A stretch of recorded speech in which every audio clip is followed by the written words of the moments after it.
پہلے کوشش تو یہ کی جائے کہ جو جانور خریدا جائے وہ جانور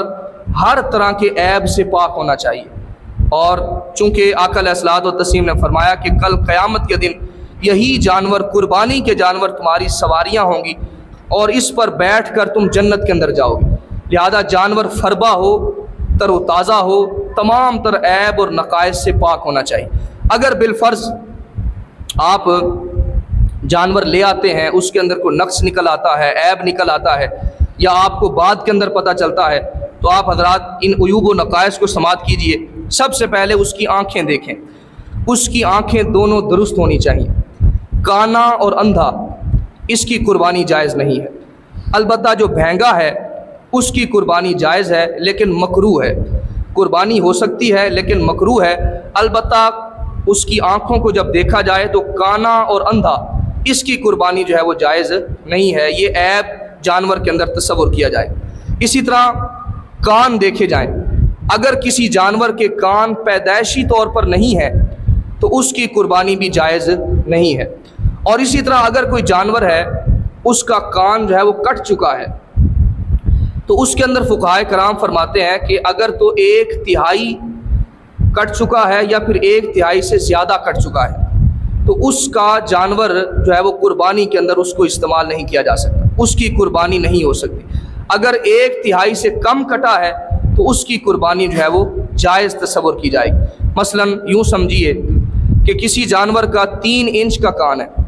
اگر 1 انچ کٹ گیا ہے یا پھر 1 انچ سے زیادہ کٹ گیا ہے اس کی قربانی نہیں ہوگی۔ اگر 1 انچ سے کم پر کٹا ہے یعنی 1/3 سے کم کٹا ہے تو اس کی قربانی جو ہے وہ ہو سکتی ہے۔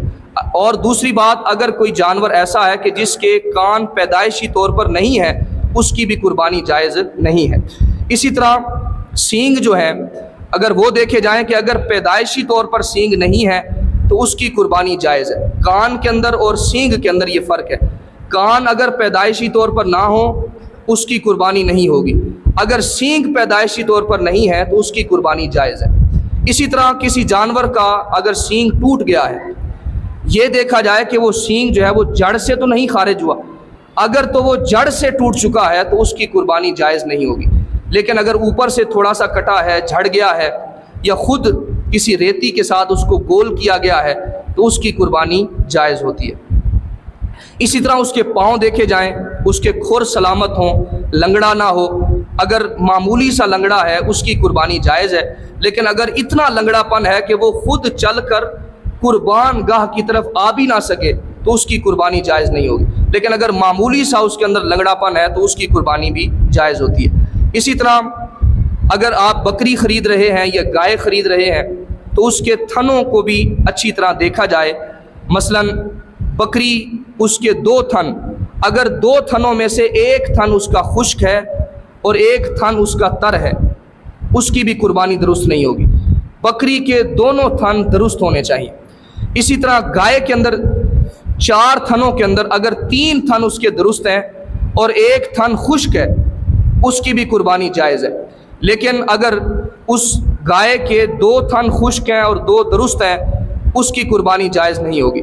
3 تھن گائے کے درست ہونے چاہیے اور بکری کے دونوں تھن درست ہونے چاہیے، اس بات کو بھی ذرا توجہ سے سماعت کیجیے۔ اور اسی طرح دانت اس کے دیکھے جائیں، اگر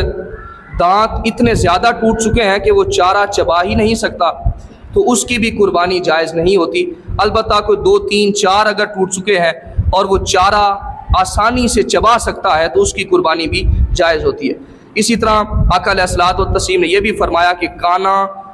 اور لنگڑا، بیمار، کمزور، لاغر، ان کی بھی قربانی جو ہے وہ جائز نہیں ہوتی۔ اسی طرح اگر معمولی کسی چیز کے اندر کوئی نقص پیدا ہو جائے تو کسی اہل علم سے مشورہ کر کے اس کی قربانی جو ہے وہ اس سے پہلے جو ہے وہ اس کا مسئلہ دریافت کر لینا چاہیے۔ اسی طرح اگر کوئی شخص جانور خرید کر لے آیا، خریدنے کے بعد اس جانور کے اندر عیب پیدا ہو جائے، کوئی نقص پیدا ہو جائے، مثلا